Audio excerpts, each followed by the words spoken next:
and gained 2 more. But the one that had received 1, verse 18, dug the earth and hid his Lord's money.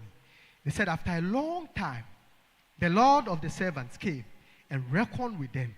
And then the one that had received 5 talents came and said that, my Lord, you gave me 5 talents. See, I have traded with them and gained 5 more. And then the one that had received 2 came and said likewise, my Lord, you gave me 2 talents. See, I have traded with them and gained more. And with each of them, the Lord will say that, you faithful servant, come into the joy of your Lord. And then the Bible says, and he that had received 1 came and said, I know you. Verse 24. I know who you are. Hard man. Reaping where you haven't even sowed. Gathering where you haven't even put anything. In verse 25. And he said, I was afraid and went and hid the talents in the earth. And thou hast your talent. And then he came and gave it to them. Now watch this. You see, this word is like a marketplace.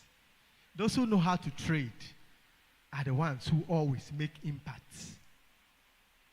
You see what the master did? They said that a master of a house was traveling. And what he decided to do, he called 3 servants of his. And then one of them, he said, because the Bible says, and he handed over goods to them. He called one of them. He said, listen, you come. I have 5 goods. This is it. Take it. He didn't tell him what to do. He doesn't want trouble.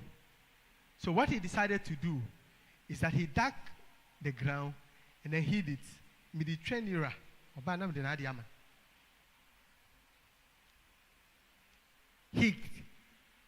He has an Esau mentality because he doesn't see into the future. He can't see why he should multiply what he has. Because you see, even if you receive 1, when you multiply 1, it will be 2. If you multiply 2, you will have 4. So he could have even done it that way. And then he dug the ground and hid it. And you know what he did? He said that, any brave or the amami, me na mfango ye juma man. Obeba betu na dini sa. The same way he gave it to me. Sa no betu. So the Bible says he went, he dug the ground, and then he put it in there. Now, after many days, he said, the Lord of the house came. And then when he came, he called them for reckoning. And he said, come and account for what I had given you. And the Bible said, the one that received 5 came in. He said, my Lord, you gave me 5. See, I have multiplied. And the man was happy. He said, you are a good man. You have used your ideas. You have used your imagination. You have become more creative. You have multiplied what I have given you. He said, come into the joy of your Lord. And then the other one too came. He said, Lord, you gave me 2. I have multiplied. And then they said the same thing to him. And then the one that received 1 came.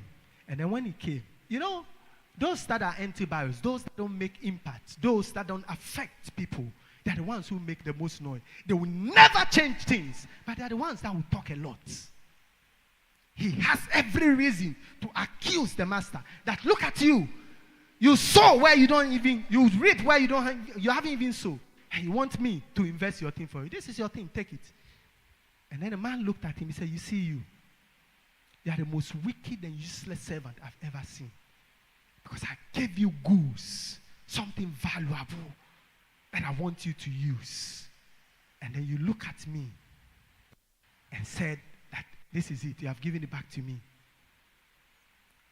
To take it and use it. It asks the servant standing. He said, you know what? What he's even having, take it from him and give it to the. And then he said that those that have will have more. You see, let me tell you something. There's a mystery in this life. You see people that carry things, and you always see them carrying those things and things. That's the grace of God, because they know how to apply God's mind, and they always multiply what they have. And you see people who doesn't have, and they're the ones that will complain every time about things They will never look for solution. They will never bring solution. They will never become solution. But they are the ones that will complain. And that's what the guy did. He said that you don't sow anything. You reap where you haven't been sown. And you want me to waste my time to invest for you. I'll never invest for you. This is your thing. The man said, this guy, I even take what he has from him, add it to the one that I have. Because that one has shown that is productive. And he can multiply what I have or what I give him. And they took from him and gave him. Every Jacob person has the future as focus. So he does today. He does it with the intention of securing a better future. And every Esau person does not see the future. And so whatever he does, he destroys his future today. Because he can't see into the future. A Jacob generation is a generation with ideas. A Jacob generation is a generation that are creative. A Jacob generation is a generation that will do things and people will say they are mad. But you see, because of what God has put in them, they affect their generation. An Esau generation will not affect anybody. An Esau generation will sell everything he has. An Esau generation will destroy everything he has. An Esau generation will eat the fruit with the seed. But the Jacob generation will always sow the seed because he knows that it is in the seed that he will get another tree. What generation are you? A Jacob or an Esau? Esau had traded his birthright. He never told his father he's traded the birthright. The birthright was for Jacob. Jacob had received his rightful thing. And when he has it, Esau came. And Esau was crying. Let's go back to Genesis. And we'll be ending there. Genesis 27.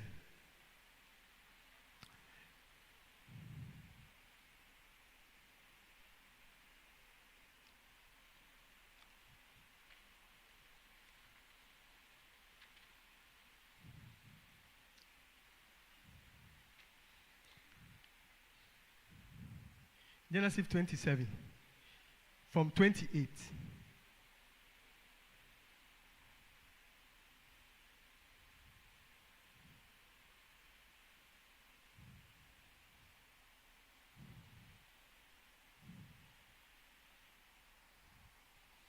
Now, Genesis 27, from 28. The Bible says that Isaac blessed Jacob and said that God give you the dew of heaven and the fatness of the earth, plenty of corn and wine. Let people serve you.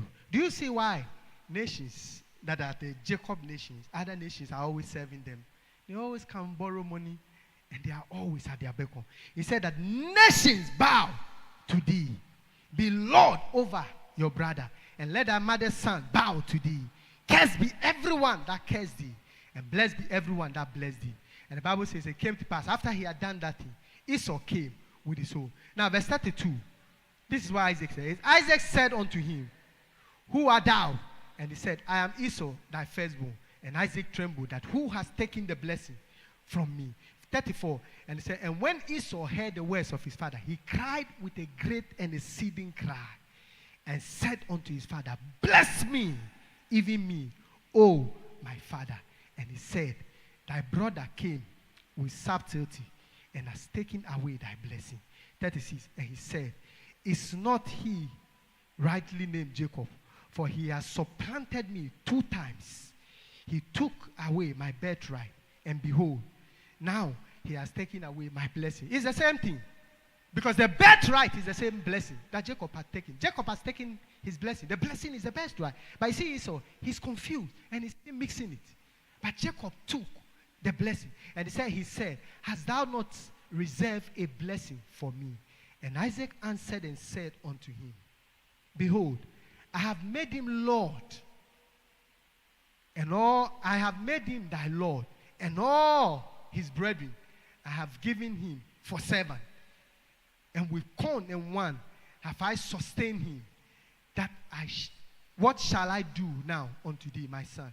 And Esau said unto him, you will break his yoke over your head. It's a yoke that somebody is to break. You have committed so many abortions when you were young. It has become a yoke over your head. You are married.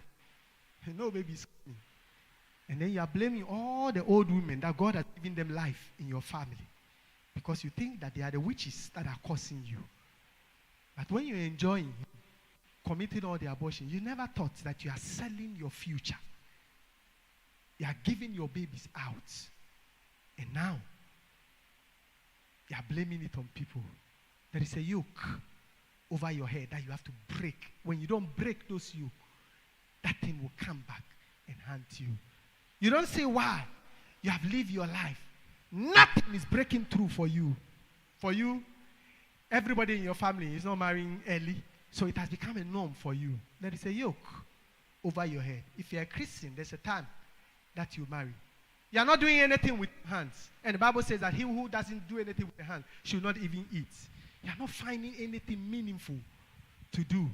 You have become so useless. You stay at home, they feed you, they do everything for you, and you love it that way. There is a yoke over your head. Isaac told Esau that when that yoke is broken over your head, that's when you have dominion. But until that yoke is broken, you won't have dominion. You will serve your brother over and over and over. And you might not understand it. You might say that, why is it that all of us, the same parents, were raised in the same house? Why is my life so? But the things you have done have brought a yoke over your head. And Isaac told him that when you have become restless, you break the yoke over your head. Some of you is business. Every business your hand touch, everybody will do it and succeed. You alone, when you do it, it's not that you won't succeed. You will go into debt that will come and take everything, even sell your house. What is it? It's a yoke that you have to break over your head. Isaac told him, when you have broken the yoke over your head, and then you are ready to live for me. Who is like you, Lord, in all the earth? Let's rise up. Much less love and beauty, endless worth. Nothing in this world can satisfy. Jesus, you're the cup that won't run dry. Who is like you? Who is like you, Lord?